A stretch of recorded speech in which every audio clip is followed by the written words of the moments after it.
Assalamualaikum warahmatullahi wabarakatuh. Perkenalkan, nama saya Rasi Sita Sambayun, NIM saya 25131101. Dan perkenalkan, sebelah saya Muhammad Ayib, NIM 25131110. di sini kami akan menjelaskan tentang materi kuliah, yaitu perkembangan dakwah sepeninggalnya Kanjeng Nabi Muhammad SAW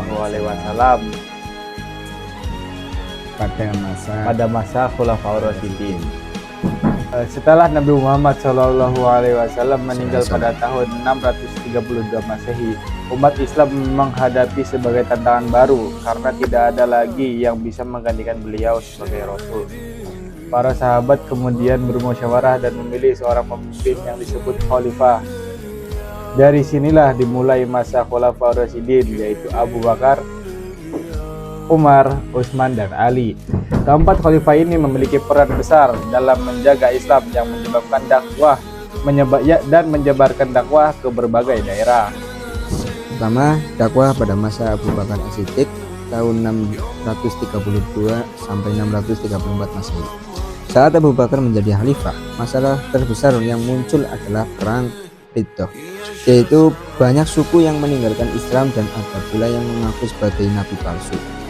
Fokus dakwah Abu Bakar adalah mengembalikan persatuan umat, mengirimkan pasukan Usamah bin Zaid ke Syam untuk melanjutkan misi Nabi, mengumpulkan ayat-ayat Al-Quran agar tidak hilang karena banyak penghafal yang gugur dalam perang. Usaha Abu Bakar membuat kondisi umat kembali kuat dan stabil. Yang kedua, dakwah pada masa Umar bin Khattab 634 sampai 644 Masehi.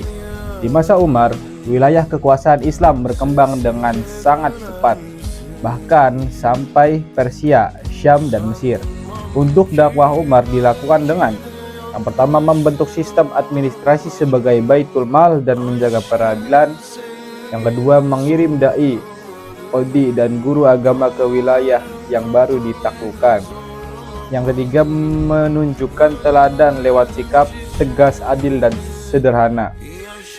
Karena kebijakan Umar yang jelas dan teratur, dakwah Islam semakin meluas dan masyarakat mudah menerima ajaran Islam. Yang ketiga, dakwah pada masa Utsman bin Affan 644 sampai 656 Masehi. Utsman terkenal sebagai sosok yang lembut dan sangat dermawan.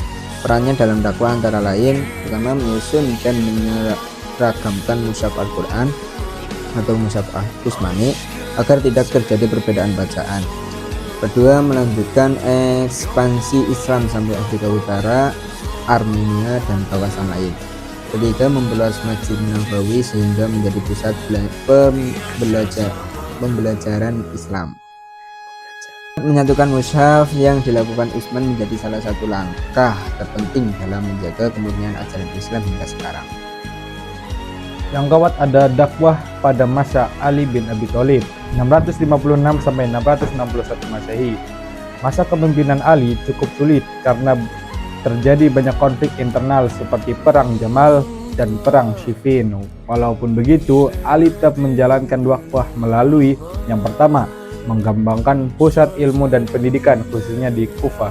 Yang kedua, menegakkan nilai keadilan meskipun umat sedang terpecah.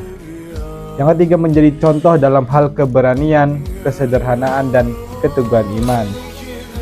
Ali juga dikenal sebagai sahabat yang banyak menyampaikan hadis dan pidato dakwah yang kemudian dihimpun dalam buku Nahj al-Balaghah. Kesimpulan, perkembangan dakwah Islam setelah Nabi wafat terus berjalan berkat usaha para khalifah. Pertama, Abu Bakar menjaga persatuan dan akidah umat. Kedua, Umar memperluas wilayah dan membangun sistem pemerintahan Islam. Ketiga, Utsman menyatukan bacaan Al-Quran.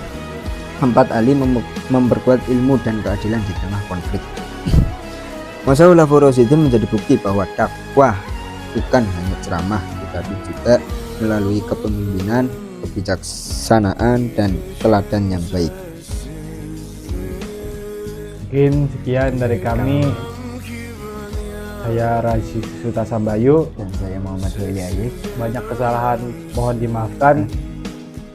Wassalamualaikum warahmatullahi wabarakatuh. Salam sarjana. Jeblur ketek. Coba.